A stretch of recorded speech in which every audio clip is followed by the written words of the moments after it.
Class 9 আমরা sound পড়ছিলাম। স্থিতিস্থাপক তরঙ্গের যে দুটো ভাগ, অনুদৈর্ঘ্য তরঙ্গ আর তির্যক তরঙ্গ, সেই অবধি আমরা আগের দিন পড়েছিলাম। এবং অনুদৈর্ঘ্য তরঙ্গ কিভাবে মাধ্যমের ভেতর দিয়ে এগিয়ে যায় বা প্রসারিত হয়, এবং তির্যক তরঙ্গ কিভাবে এগিয়ে যায় বা প্রসারিত হয়, সেই কথাও আমরা জেনেছিলাম। আজকে আমরা যেখান থেকে শুরু করব সেটা হচ্ছে তরঙ্গ সম্পর্কিত কয়েকটি প্রাকৃতিক রাশি। এদের মধ্যে কয়েকটা রাশি আমরা কম্পনের ক্ষেত্রেও পড়ে এসেছি, তরঙ্গের ক্ষেত্রেও তাদের সংজ্ঞা একই, তবুও তরঙ্গের ক্ষেত্রে আমরা আর একবার এই রাশিগুলো পড়ে নেব। তাহলে বলছে, তরঙ্গ কোনো মাধ্যমের মধ্যে দিয়ে অগ্রসর হলে মাধ্যমের কণাগুলি কম্পিত হবে। সেক্ষেত্রে তরঙ্গের বিস্তার বা অ্যামপ্লিটিউড সেটা কি বা কাকে বলবো না, কোনো তরঙ্গের উপরিস্থিত কোনো মাধ্যম কণা তার স্থির অবস্থান বা সাম্যাবস্থান, সেখান থেকে উভয় পার্শ্বে সর্বাধিক যে দূরত্ব যায় তাকে তরঙ্গের বিস্তার বলে। যেমন ধরি, বইতে এই একটা তরঙ্গের, তির্যক তরঙ্গের ছবি আঁকা আছে। তাহলে এইটা হচ্ছে, এই যে সরল রেখাটা আঁকা আছে, এটা হচ্ছে কণার সাম্যাবস্থান। সাম্যাবস্থান থেকে ওপরের দিকে উঠছে, আবার সাম্যাবস্থান পার হয়ে নিচের দিকে নামছে, আবার ওপরে উঠছে, এইভাবে ক্রমান্বয়ে যাচ্ছে। তাহলে এই সাম্যাবস্থান থেকে ওপরের দিকের সর্বাধিক দূরত্ব কোনটা?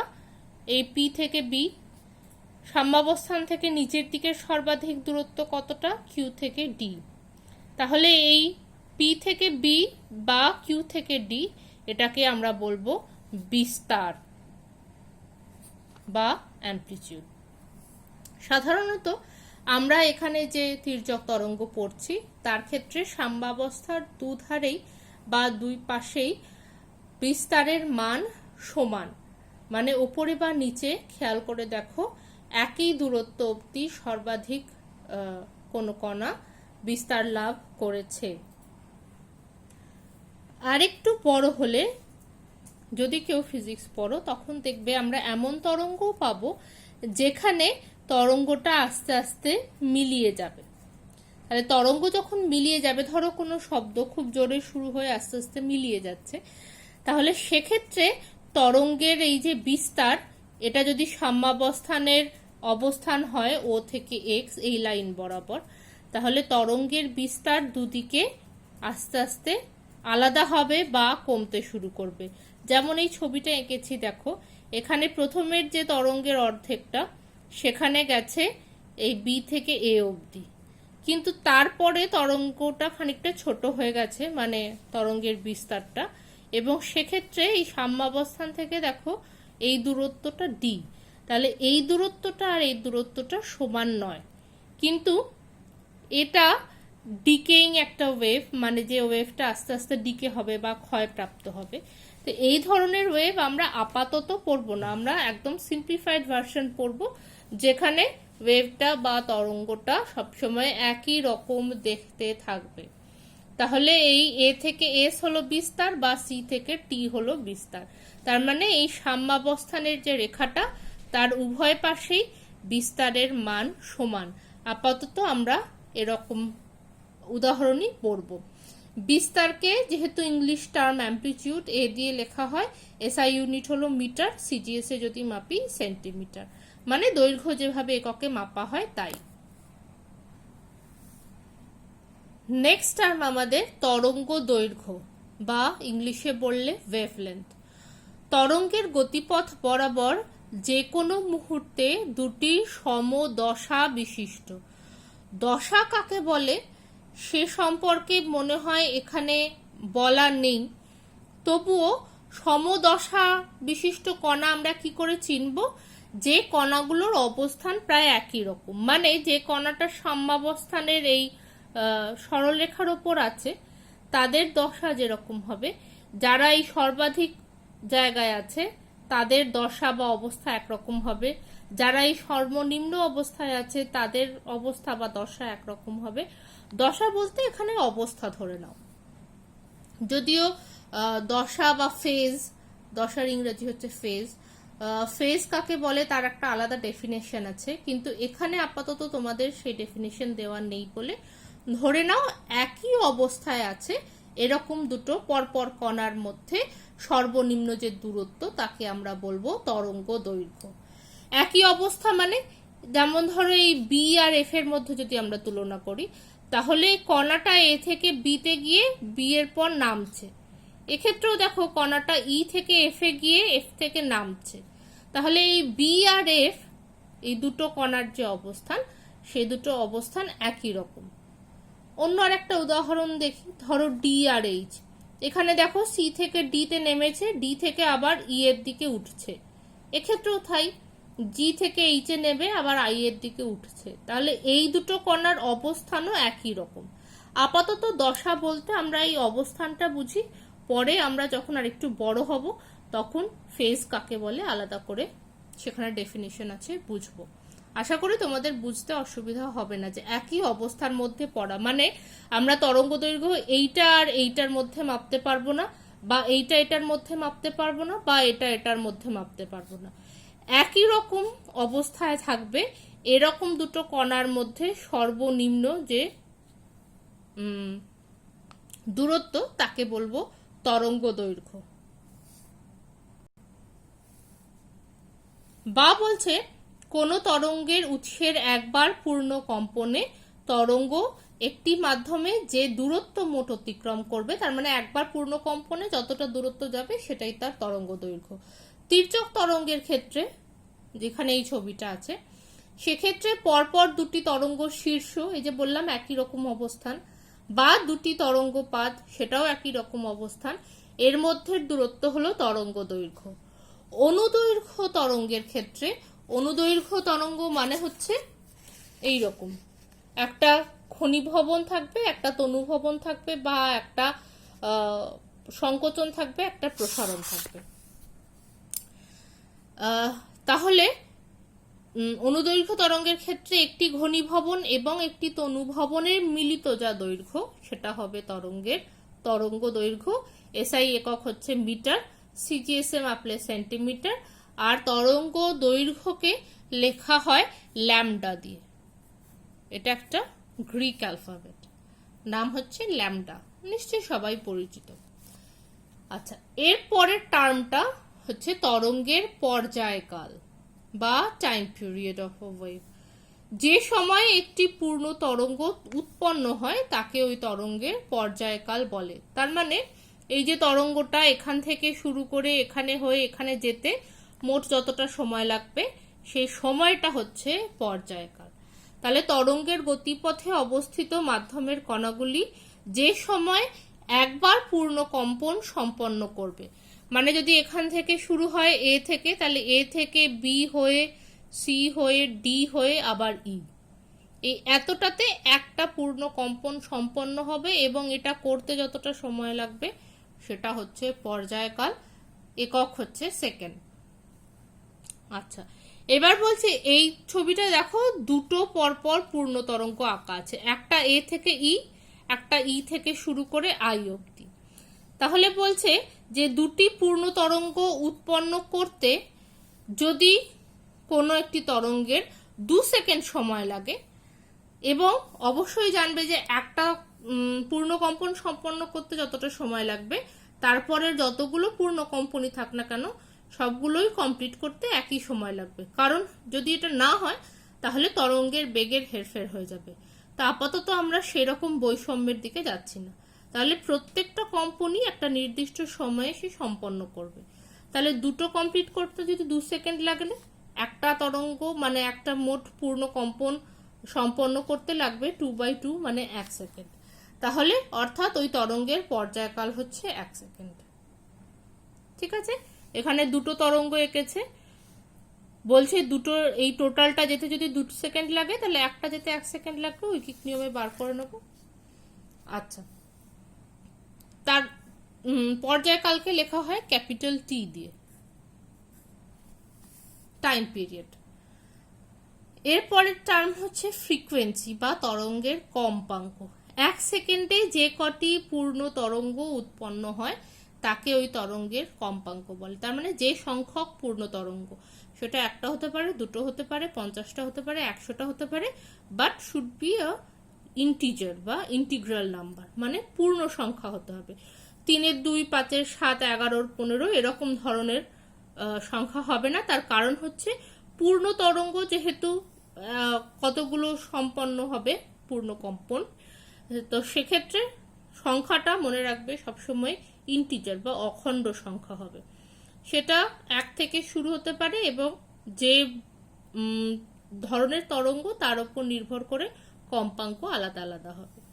তাহলে 1 সেকেন্ডে যে কটি পূর্ণ তরঙ্গ উৎপন্ন হয় তাকে ওই তরঙ্গের কম্পাঙ্ক বলে, বা তরঙ্গের গতিপথে অবস্থিত কোনো মাধ্যম কণা 1 সেকেন্ডে যে কটি পূর্ণ কম্পন শেষ করে বা সম্পন্ন করে তাকেই তরঙ্গের কম্পাঙ্ক বলে।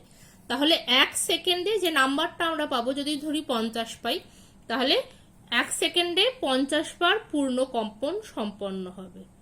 তাহলে তার একক হবে হার্টজ, এসআই একক। ঠিক আছে। আচ্ছা, তাহলে বলছে একটি তরঙ্গের কম্পাঙ্ক তরঙ্গ উৎপন্নকারী কম্পনশীল বস্তুর কম্পাঙ্কের সমান হয়। মানে যে সোর্স বা সনক থেকে তরঙ্গ উৎপন্ন হচ্ছে তার কম্পাঙ্কের সঙ্গে তরঙ্গের কম্পাঙ্ক সমান হবে। এসআই একক হচ্ছে হার্টজ। সিজিএস এককের নাম হচ্ছে সাইকেলস প্রতি সেকেন্ড, বা শর্টে বলা হয় সিপিএস, সাইকেলস পার সেকেন্ড। যদি 1 সেকেন্ডে 5টি পূর্ণ তরঙ্গ সম্পন্ন হয় তাহলে তরঙ্গের কম্পাঙ্ক হবে 5 হার্টজ। হয়েছে? তাহলে এর একক হচ্ছে, এসআই ইউনিটগুলো ম্যাক্সিমাম আসে হার্টজ মনে রাখবে, সিজিএস এ হলে সিপিএস বা cycles per second. Last term এই অংশটায়, সেটা হচ্ছে তরঙ্গের বেগ বা ওয়েভ ভেলোসিটি। সেটা কি না, কোনো মাধ্যমে কোনো তরঙ্গ 1 সেকেন্ডে যে দূরত্ব অতিক্রম করে তাকে বলা হয় তরঙ্গের বেগ। যে কোনো বস্তুর বেগ আমরা যেভাবে ডিফাইন করি বা সংজ্ঞা দিই যে 1 সেকেন্ডে কতটা দূরত্ব যাচ্ছে, তরঙ্গের ক্ষেত্রেও তাই, যে কোনো মাধ্যমে কোনো তরঙ্গ 1 সেকেন্ডে মোট যে দূরত্ব অতিক্রম করবে তাকে ওই তরঙ্গের তরঙ্গ বেগ বলা হবে। যদি একটি মাধ্যমে কোনো তরঙ্গ 1 সেকেন্ডে 300 মিটার পর্যন্ত যায় বা দূরত্ব অতিক্রম করে, তাহলে ওই মাধ্যমে ওই তরঙ্গের বেগ হবে 300 মিটার পার সেকেন্ড। তাহলে তরঙ্গের এসআই একক হচ্ছে মিটার পার সেকেন্ড, সিজিএস এ করলে সেন্টিমিটার পার সেকেন্ড। আমরা সাধারণত মিটার পার সেকেন্ডই ব্যবহার করি। এই যে আমরা কথা বলি, এই শব্দের বেগের একটা নির্দিষ্ট মান আছে, যদিও সেই মানটা তাপমাত্রা ভেদে বা আর্দ্রতা ভেদে বা স্থান ভেদে পাল্টে যায়, তবুও তার মোটামুটি একটা নির্দিষ্ট মান আছে। এবং আমরা যখন ফিজিক্সের ল্যাবে কাজ করি সেই মানটা কত সেটা জানার জন্য একটা পরীক্ষাও আছে। শব্দের তরঙ্গ বেগ কিন্তু 300 মিটার পার সেকেন্ডের থেকেও বেশি, সাধারণত বলা হয় প্রায় 340 মিটার পার সেকেন্ড মতন। তো এটা বার করার একটা পরীক্ষাও কিন্তু বড় ক্লাসের দাদারা করে। আচ্ছা, তরঙ্গের কম্পাঙ্ককে লেখা হয় স্মল এন দিয়ে, বা অনেক জায়গায় নিউ বলে একটা গ্রিক অ্যালফাবেট বা লেটার ইউজ করা হয়, সেটা একটু বড় হয়ে আপাতত আমরা এন বা এফ এগুলোতেই রেস্ট্রিক্টেড থাকি। আর ভেলোসিটি যেহেতু ভি, কাজেই তরঙ্গের বেগকে ভি আকারে বা ভি দিয়ে প্রকাশ করা হয়। তাহলে এখানে আমরা মোট 5টা টার্ম পড়লাম, বিস্তার পড়লাম, তরঙ্গ দৈর্ঘ্য পড়লাম, পর্যায়কাল পড়লাম, কম্পাঙ্ক পড়লাম, তরঙ্গ বেগ পড়লাম। আশা করি বুঝতে অসুবিধা হবে না। এরপর যে অংশটা আছে সেটা হচ্ছে এই কম্পাঙ্ক, তরঙ্গের বেগ আর তরঙ্গ দৈর্ঘ্য, এদের মধ্যে একটা পারস্পরিক সম্পর্ক আছে। সেই সম্পর্কটা কি, এবার আমরা একটু সেই দিকে মনোযোগ দেব।